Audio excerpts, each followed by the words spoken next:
A'udzu billahi minasyaitonir rajim. Bismillahirrahmanirrahim. Assalamualaikum warahmatullahi wabarakatuh. Sengaja saya langsung supaya kalau di tempat lain Assalamualaikum berbat. Padahal ini kan bulan puasa. Hadirin sekalian, tadi orang yang tidak punya ilmu, maaf atau kurang ilmunya, begitu Assalamualaikum udah. Padahal kalau tahu ilmunya kita duduk. Coba tunggu dulu 1-2 menit. Zikir muqayyad. Astagfirullah 3 kali. Allahumma antas salam. Kemudian subhanallah, alhamdulillah, Allahu akbar. 33 kali. Manusia tidak pernah ada yang tidak punya dosa. Pasti namanya manusia tidak dosa. Sholat aja kalau kurang-kurangnya bisa jadi dosa. Karena itu tutupi ini dengan zikir. Zikrullah. Sebanyak apapun dosa kita, sebanyak buih di laut, hanya dengan zikir seperti itu. Subhanallah. Kita tidak punya uang, tidak punya harta. Tidak bisa ke haji. Tapi dengan zikrullah. Subhanallah, alhamdulillah. Maka itu jangan diabaikan. Namanya zikir muqayyad itu yang dicontohkan Rasul. Sabar dulu. Apalagi di bulan puasa. Nah kemudian hari ini kebetulan saya tausiah ini sedikit kita nyambung kemarin. Kalau kita berbicara ilmu, satu bab ilmu sama dengan 100 rakaat sholat sunat. Apalagi di bulan puasa. Nah, kalau tahu ilmu, iya ya, mending tunggu dulu aja lah. 5 semua ini kultum 10 menit. Tapi kalau nggak tahu ilmu ya itu sudah. Oleh karena itu saya ingin berbagi ilmu pada kesempatan kita teruskan yang kemarin. Kemudian kasus yang lain, datang masuk masjid. Kalau tidak tahu ilmu, sholatnya di pojok sendiri-sendiri. Tapi kalau tahu ilmu, cari teman. Tepuk dada ini. Kita sholat berjamaah 27 kali. Coba kalau kita ngerti, berapa beda sekali dengan 27 kali. Apalagi di bulan puasa. Ke masjid, luar biasa bagusnya. Setiap langkah kita menuju masjid, apalagi kalau kita sudah punya wudhu, diampuni segala dosa-dosa. Setiap langkah itu malaikat mendoakan kita agar kita diampuni dosa. Kalau tahu ilmu. Apalagi datang ke masjid, kemudian jangan buka HP, jangan apa. Tahiyatul masjid. Karena berdoa antara qomat, adzan dan qomat itu saat-saat mustajab diterima doanya. Dan doa yang paling utama adalah tatkala kita sholat. Terutama pada saat sujud. Oleh karena itu saya lamakan sedikit sujud tadi. Karena di situ berdoa kita. Untuk apa? Pertama tobat. Kedua munajat. Ketiga curhat kepada Allah. Di dalam apa? Di dalam sholat. Dibandingkan doa seperti ini tanpa sholat, lebih bagus dalam keadaan sholat. Oleh sebab itu, jangan heran kalau ada imam, sesudah sholat, sesudah zikir muqayyad, tidak lagi berdoa. Apalagi berdoa awang-awang, nggak usah lagi sebenarnya. Karena apa? Karena sudah di dalam sholat itu. Tatkala tahiyatul akhir, kalau masih kurang, silakan. Apalagi kalau sholat itu sendiri. Kalau tahu ilmunya. Sekali lagi kalau tahu ilmunya. Kemudian zikir. Zikir muqayyad itu bagus. Tapi tidak boleh kebablasan. Masih ada orang sholat. Kita zikir. Apalagi zikirnya yang tidak sesuai dengan tuntunan Rasul. Ilahilas. Ada yang di satu masjid. Habis sholat itu ilahilas. Tulil firdaus. Ya. Sambil pakai mic.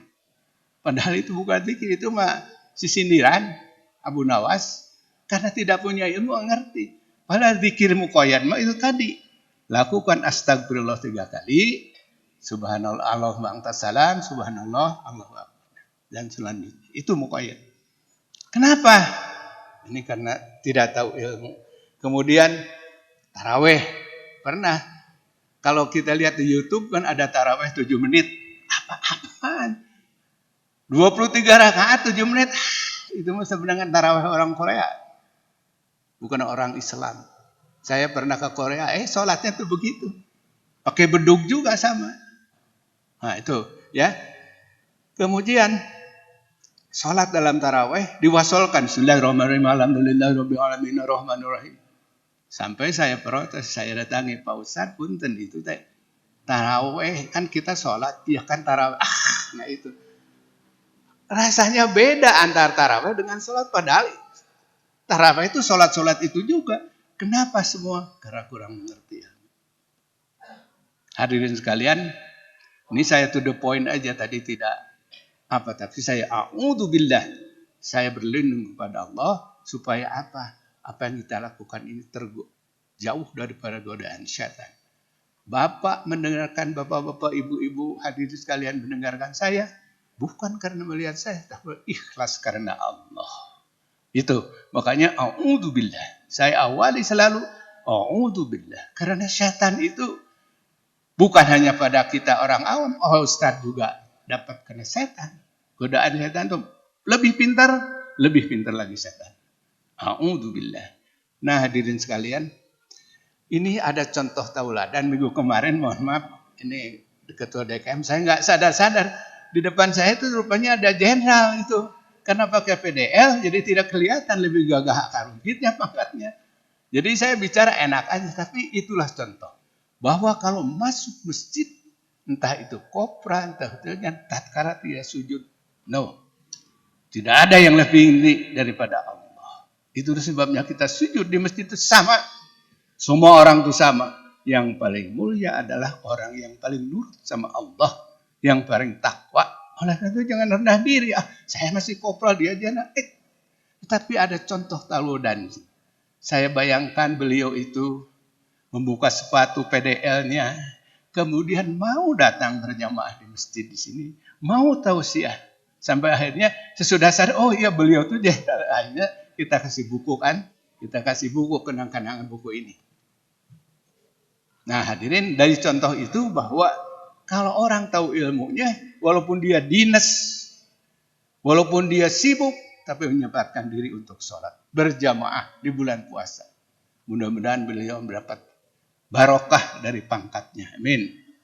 Hadirin sekalian, saya ulangi dan saya ungkap kembali bahwa bagi yang belum dapat buku ini, silahkan nanti minta sama panitia. Ini gratis.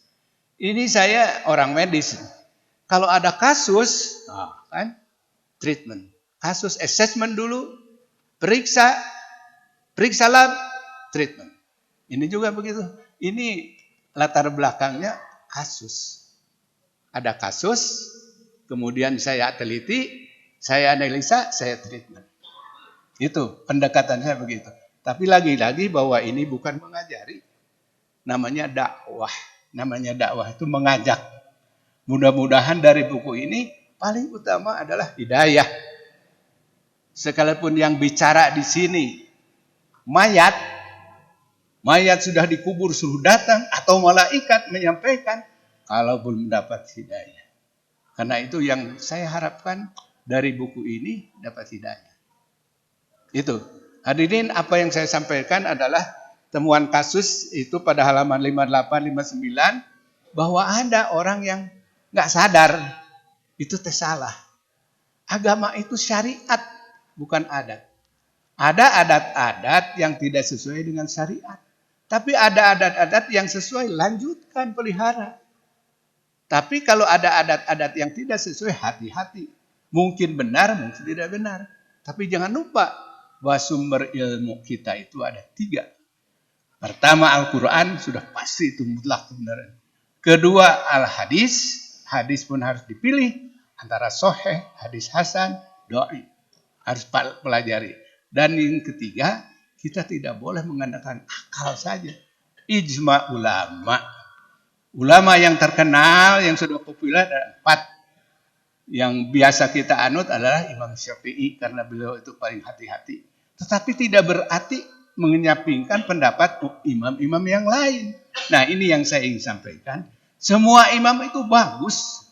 Tidak boleh karena kita fanatisme. Wah, orang yang tidak begini Waktu sholat, wah, itu Wahabi. Padahal Imam Malik, asyhadu la ilaha illallah, beliau tuh begini. Ada tangannya waktu ini, ada yang sikap, nggak masalah. Oleh karena itu, wawasan kita harus diperluas.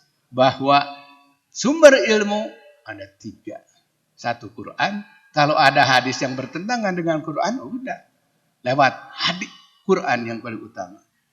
Kemudian ijma ulama. Ijma ulama, nah ini yang azwaja. Jadi istilah azwaja ini di kalangan kaum aswaja. Apa aswaja? Ahli sunnah wal jamaah. Orang yang percaya iman kepada Al-Quran, mengikuti hadis, mengikuti ijma ulama, itulah kita-kita ini. Tidak dibedakan apakah NU Pers semua. Tidak. Yang namanya itulah aswaja. Sering kita aswaja itu hanya satu golongan itu, yang lain bukan aswaja. Padahal salah. Itu makanya baca ini buku ini, baca apa istilah aswaja. Kemudian kadang-kadang ini yang sering disembunyikan, istilah apa? Bid'ah. Jadi Rasulullah itu adalah sumber ilmu yang paling utama, paling benar, paling takwa. Nggak usah diajari lagi, nggak usah ditambah-tambah. Kalau kata dokter, makan pil itu 3 kali 1, ya 3 kali 1. Jangan dengar ini ada herbal, tambah herbal, segala macam. Ujung-ujungnya duit habis, tapi penyakit tetap. Kenapa? Karena tidak sesuai dengan petunjuknya. Oleh karena itu, di dalam beragama itu lihat Rasul. Cocok enggak? Ada nasnya enggak? Ada dalilnya enggak? Ada hadisnya enggak? Lakukan. Kalau tidak ada, tinggalkan. Latar belakang menulis ini saya kebetulan juga itu. Selalu saya ulangi. Modal saya hanya turunan aja. Waktu nenek saya, ya Uyut, meninggal itu 40 hari, ke 40 harinya tuh motong kerbau yang gede, pesta 40 hari. Dilihat sekarang-sekarang loh, itu teh bukan syariat, itu teh bukan. Nah, karena itu saya peduli, merasa ya juga ya, yang saya lakukan selama ini ternyata ada hal-hal yang tidak sesuai dengan syariat. Itu sebabnya saya bikin buku ini. Wa syarrul umuri muhdatsatuha wa kullu muhdatsatun bid'ah wa kullu bid'atin dhalalah wa kullu dhalalatin finnar. Ini hadis ini sering disembunyikan, padahal ini penting. Tidak boleh nambah-nambah. Kalau 4 rakaat salat zuhur ya itu. Kalau tarawih segitu ya segitu. Kalau Fatihah 7 ayat ya 7 ayat. Nah itu. Jadi hati-hati. Bukan berarti tidak boleh ada adat, silahkan. Kalau ada adat yang bagus, teruskan. Kalau kata orang Sunda, orang pager Sunda kuka Islaman, orang tumbuhkan Islam kuka Sundaan. Artinya apa? Kalau adat itu bagus, silahkan. Tapi kalau tidak, harus bismillah. Harus tegas. Wah, ini tidak sesuai dengan syariat. Tinggalkan. Tapi sekali lagi saya bukan memaksa, namanya mengajak. Silahkan, kalau tidak sesuai, jawab, baca, atau bantah dengan ilmu. Nah hadirin, buku ini sebetulnya itu isinya. Jadi kemudian ilmu Allah itu amat luas, sangat kul laukana al-bahru midadan li kalimati rabbi nafidal bahru qabla an tanfada kalimatu rabbi walau ji'na bimithlihi madada. Begitu luas ilmu Allah. Andaikan seluruh daun-daunan yang ada di bumi, kemudian air laut dijadikan tinta untuk menuliskan ilmu Allah, tidak akan cukup. Tambah lagi lautan, tidak akan cukup. Oleh karena itu, belajar. Saya ngajak diri sendiri, belajar. Karena jangan sampai ilmu kita hanya sekedar itu juga. Itu saja barangkali tausiah hari ini. Memang buku masih tebal, tetapi karena kita harus kultum, kita bahas hati sampai situ. Tapi saya ulangi bahwa ciri-ciri orang yang tadi, salah satu kasus ciri-ciri yang kurang ilmu itu seperti itu. Kadang-kadang kalau ini disampaikan, bukan reaksi, oh nuhun, malah negatif. Tapi orang yang lumayan berilmu, saya kasih buku ini malah jadi mendukung. Ini ada sponsor 27 orang. Ya, bagus. Saya sumbang sok, lanjutkan lagi cetakan buku ini. Kemarin ini 400 buku, insya Allah habis. Sebentar lagi pun habis dikasihkan. Kalau masih kurang, kasih tahu. Karena ini gratis. Yang penting baca, amalkan. Baca, amalkan. Nah, orang yang terkena hatinya, bukan hanya membaca, tapi beliau tuh nyumbang. Ini daftar donatur saya sumbang. Saya cantumkan di sini. Itu kira-kira. Jadi, sekali lagi, inti dari buku ini berdasarkan pengalaman. Tawadu, dhaif, saya orang yang tidak mampu berilmu, kurang berilmu. Kemudian saya belajar, saya loh, kok ada kasus-kasus. Nah, kalau dibiarkan, berbahaya. Kasus ini kalau dibiarkan, karena saya peduli. Itu saja. Kemudian saya bukukan, nah mudah-mudahan ada manfaatnya dibaca, diamalkan. Kalau ada yang kurang berkenan, ya namanya juga obat nih. Orang medis disuntik memang sakit sedikit. Vaksin sakit sedikit. Pil kadang-kadang pahit. Itu, tapi tujuan utama mudah-mudahan sembuh. Kalau ada yang tidak berkenan, jawab dengan sampaikan. Karena ini juga hasil cetakan pertama, kemudian cetakan kedua direvisi sesudah didiskusikan. Jadi jangan hanya satu arah. Kalau ada yang tidak sesuai dari buku ini, silakan sampaikan sama kami. Kami menerima dengan senang hati. Billahi taufiq wal hidayah. Assalamualaikum warahmatullahi wabarakatuh.